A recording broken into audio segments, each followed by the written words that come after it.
Imagine एक superstar अपने career के शिखर पर फिल्में छोड़ देता है, परिवार छोड़ देता है और चला जाता है एक रहस्यमयी कम्यून में। Yes, we are talking about Vinod Khanna, Bollywood का वो चमकता सितारा जिसने सब कुछ छोड़कर ओशो को अपनाया। उस वक्त उनका एक बेटा सिर्फ 5 साल का बच्चा था, जिसका नाम आज पूरी दुनिया जप रही है, यानी अक्षय खन्ना। आज वो याद करते हैं उस पल को और कहते हैं, डैड को समझना उस उम्र में असंभव था। संन्यास का मतलब है पूरी जिंदगी छोड़ देना।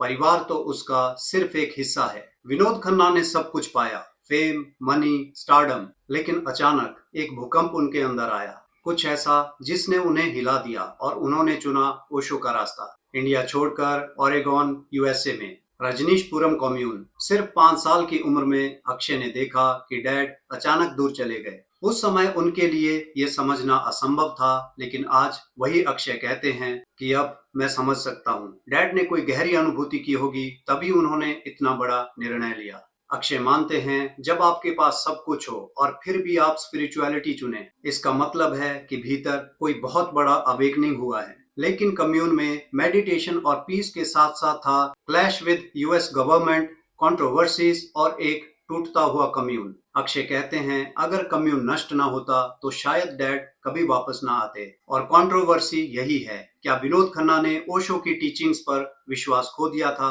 अक्षय का जवाब था नहीं, असली कारण था कम्यून का टूटना। अक्षय खुद मानते हैं, मैंने ओशो के हजारों वीडियोस देखे, उनके प्रवचन पढ़े हैं और मुझे वो बहुत पसंद है। शायद मैं संन्यास ना ले पाऊं, लेकिन उनकी बुद्धि, उनके बोलने की कला मुझे डीपली इंस्पायर करती है। सालों बाद विनोद खन्ना भारत लौटे और फिर से फिल्मों में चमके। ये कहानी है एक पिता की जिसने फेम से ऊपर स्पिरिचुअलिटी चुनी और एक बेटे की जिसने बचपन में कंफ्यूजन देखा, लेकिन आज समझ पाया कि ये डिसीजन था करेज और अवेकनिंग का। विनोद खन्ना एक सुपरस्टार, एक सीकर और एक लेगेसी। और अक्षय खन्ना आज प्राउडली कहते हैं, आई लव ओशो और अब मैं अपने पिता को पूरी तरह समझता हूँ।